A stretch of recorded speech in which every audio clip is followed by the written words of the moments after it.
अस्सलाम वालेकुम दोस्तों, ड्रामा सीरियल बड़े भैया की आने वाली एक साथ मजीद दिलचस्प होती जा रही है। महविश इसके खिलाफ वानिया हमेशा से थी। वो चाहती थी कि महविश किसी तरह जलील होकर इस घर से निकल जाए। आखिरकार वानिया अपने मकसद में कामयाब हो चुकी है। उसने शुएब को अपने साथ मिला लिया। शुएब बहाने बहाने से महविश को छेड़ता था, जो बात महविश को बिल्कुल ही पसंद नहीं आती थी। एक दिन महविश किचन में काम करती है तो शुएब मौका पाके वहाँ पहुंच जाता है और जाके उसका हाथ पकड़ लेता है। महविश को बहुत गुस्सा आता है, वो उसके ऊपर थप्पड़ मार देती है।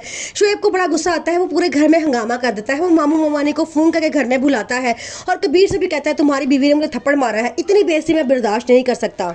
कबीर बड़ा हैरान होता है कि महविश ऐसा कैसे कर सकती है। उसे महविश पर बड़ा इतबार होता है। वो महविश को बुलाता है और कहता है कि तुमने ऐसा क्यों किया। महविश उसे सारी बात बताती है, लेकिन कबीर को यकीन नहीं आता।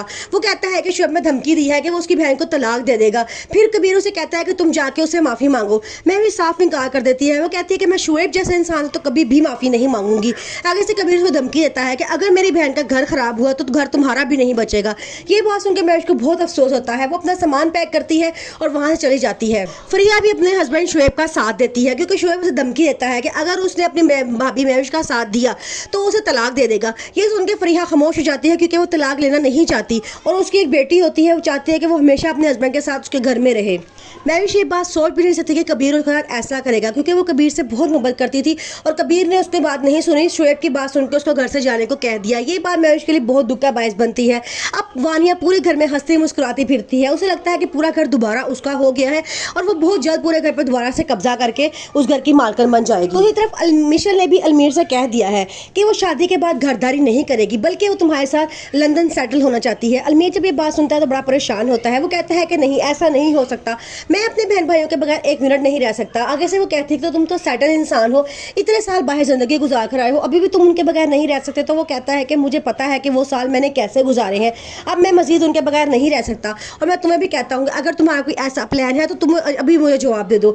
ये बात सुनकर मिशेल खामोश हो जाती है और कहती है कि तुम इतना रिएक्ट क्यों कर रहे हो, मैं तो वैसे ही कह रही थी। मिशेल जो वानिया की फोटोकॉपी होती है, कबीर को इस बात का पता चल जाता है कि जिस तरह वानिया ने इस घर को अभी तक अपनाया नहीं है, मिशेल भी ऐसा ही करेगी। लेकिन फिलहाल वो खामोश हो जाता है, क्योंकि मिशेल उसके भाई की पसंद होती है। दूसरी तरफ वानिया जो चाहती है कि वो कबीर के दिल में जगह बना ले और पूरी घर की मालकिन बन जाए, लेकिन ऐसा नहीं हो सकता, क्योंकि महविश उसकी मनचाही बीवी है और वो महविश को पसंद करके शादी करके लेकर आया है। अब आहिस्ता आहिस्ता कबीर घर की सारी जिम्मेदारियां महविश को सौंपता जा रहा है। ये बात वानिया के लिए काबिल बर्दाश्त नहीं है। वो चाहते हैं कि वो घर की मालकिन हो और सारी जिम्मेदारी उसके हाथों में हो। ऐसा नहीं हो सकता। दूसरी तरफ वानिया की फोटोकॉपी जो दोस्त है